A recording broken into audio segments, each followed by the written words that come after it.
And there's a lot of ways that your money can be stolen. It's not just in the banking fiascos and now in the crypto brokerage fiascos or any other brokerage fiascos that happen in USA, but your money is also getting stolen by... No, it's in here. I've got the battery. Oh, is that what it is? It's saying that it's the battery. That's strange because...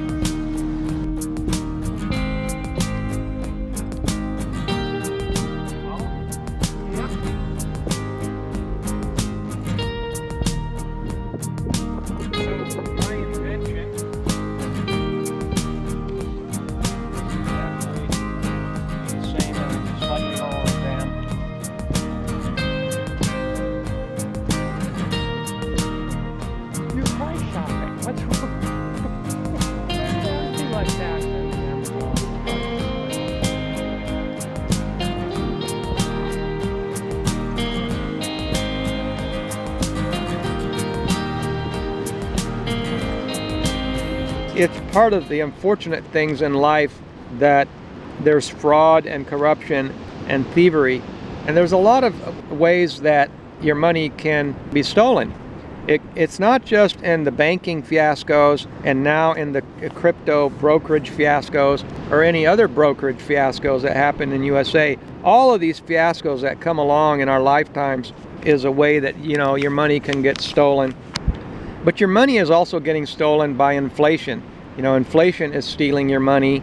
You know, it's mostly been a silent thief that people don't pay too much attention to it because we've grown up with the idea of 2% or 3% inflation. And so we only kind of notice it after the inflation kicks up to much, much higher. There's so many different ways that your money can get stolen. I mean, you could end up in an accident and you can be sued. I know a lady that was that lost everything because she got in an accident and ended up in the hospital, and because they were in debt, they lost everything. So that's one of the things that, you know, living more intentionally does, is it gets you out of that thinking about delaying, because when you delay, then you justify to buy things for payments, because you say, well, I'm going to be working and just saving for retirement, so therefore I can go into debt and I can do these payments and I can do this and that. But when you're actually looking at living intentionally and living a retire early lifestyle as soon as you can or now, you realize that debt is not part of that picture. And, you know, being in debt, between the debt and inflation, you know, we've got a situation where we're getting robbed by all the interest rate that we pay. And I know that it's a tax write-off, but would you rather stay on a treadmill with a tax write-off, or would you rather be retire early lifestyle, you know, and be debt-free and be debt-free and be a retire early lifestyle now, you know? So that's the thing about that. The conversations are always kind of with a misplaced perspective that is on an improper foundation, the foundation being delay your life. And sometimes bad things happen to people. You know, like one of the biggest crypto brokerages in the world. I mean, this is the kind of thing, it was like the Lehman Brothers. I say like, I mean only because of the size. The size of this brokerage was like one of the largest brokerages, crypto brokerages in the world. I mean, they had hundreds of millions, if not billions of dollars, and now it's all gone. And you know, so that's part of that once in a lifetime fiasco. But now it looks like it's more than once in a lifetime. I've seen this 3 times in a lifetime or more now, and I'm barely 60, so I'm probably going to see it even more. And so this kind of a thing looks like it happens way more often than people realize. And so, but I just wanted to mention that I know that some people say, well, I don't care about crypto and I would never put my money in an offshore broker. I just want you to know that this was a mega broker, one of the largest in the world. It's not some obscure backwater. It's a well-known international global financial center, okay?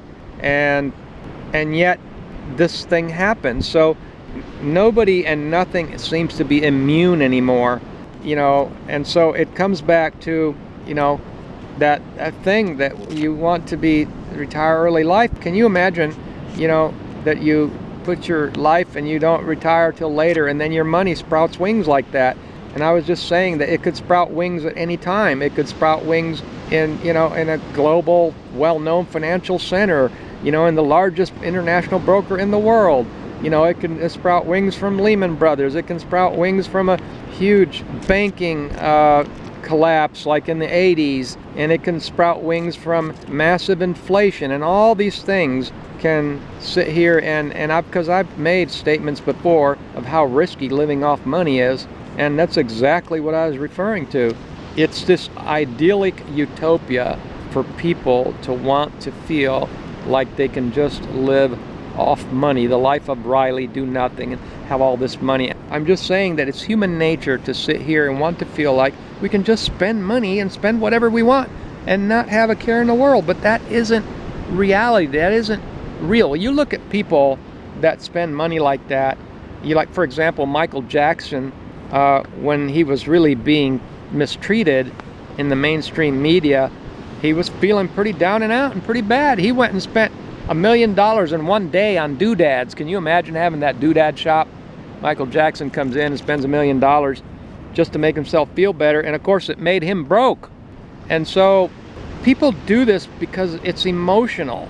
It makes one feel good, but it leads to, even if you have an endless supply of money, emptiness. It leads to feeling dissatisfied. And the ancient scriptures call it the deceitfulness of riches. And that's something that's not talked about much.